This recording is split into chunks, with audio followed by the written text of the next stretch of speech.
एक साधारण गरीब आदमी जो रास्ते पर कपड़े बेचकर अपनी रोजी रोटी बड़ी मुश्किल से जुटाता था, वो रोजाना बिना टाले अपने पास वाले मंदिर में जाता, मंदिर की साफ सफाई करता और भगवान से प्रार्थना करता कि भगवान मुझे ढेर सारा धन दे दो।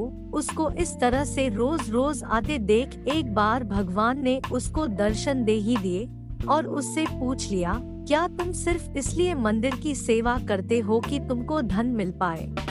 आदमी ने बड़ी सरलता से और ईमानदारी से जवाब दिया, हाँ भगवान, यही तो एक कारण है कि मैं यहाँ रोज आता हूँ। गरीबी की वजह से ना मैं अपनी इच्छा पूरी कर पाता हूँ, ना ही घर वालों की। न जाने मेरे जीवन में सुख के दिन कब आएंगे। भगवान ने उससे कहा, तुम चिंता मत करो, जब तुम्हारे अच्छे दिन आने वाले होंगे तो तुम्हें पता भी नहीं चलेगा। जो आदमी सच्चे मन से जिस वस्तु की कामना करता है वह उसे अवश्य मिलती है। भगवान अंतर्धान हो गए। वह आदमी भी वहां से चला गया और अपने दैनिक काम पर लग गया। कुछ ही दिनों बाद उसकी परिस्थिति बदलने लगी। उसके कपड़े पहले से बहुत ज्यादा बिकने लगे। धीरे धीरे उसने अपनी खुद की एक दुकान खोली। वह दुकान भी शहर में काफी मशहूर हो गई। वो काफी पैसे वाला बन गया। आदमी बहुत ज्यादा व्यस्त रहने लगा, इतना व्यस्त कि उसका अब मंदिर जाना ही छूट गया।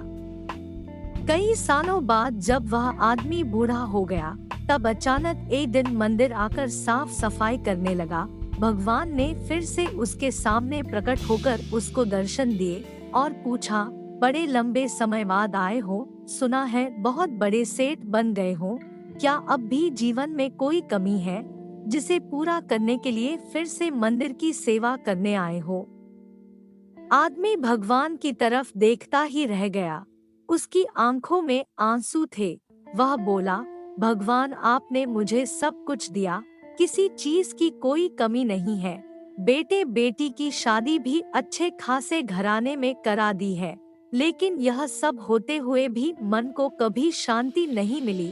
हमेशा मन करता था कि मंदिर आकर सेवा करूं, लेकिन कर ना पाया। भगवान ने उससे कहा, मैंने वह सब दिया जो तुमने मांगा था। रही बात मन की शांति की, तो वह तुमने कभी मांगी ही नहीं। तुम्हें एक राज की बात बताता हूँ, मन की शांति कभी मांगने से भी नहीं मिलती। जब निस्वार्थ भाव से कोई मेरी शरण में आता है, मेरी सेवा करता है, तो उसे बिना मांगे ही शांति मिल जाती है। आदमी भगवान की तरफ देखता रह गया और उसकी आंखों में आंसू की धारा बहने लगी। वह बोला, भगवान, मैं मूर्ख था जो मैंने आपकी सेवा के बदले आपसे धन मांगा। अब मुझे कुछ नहीं चाहिए, बस मुझे आपकी सेवा करने दीजिए। दोस्तों, जीवन में आप कितने ही पैसे कमा लीजिए, कितनी ही शोहरत हासिल कर लीजिए, कितनी ही लग्जरियस लाइफ जी लीजिए, यह सब कुछ भी मायने नहीं रखेगा अगर आपके मन को शांति नहीं मिलती हो। मन की शांति सबसे ज्यादा अनमोल है।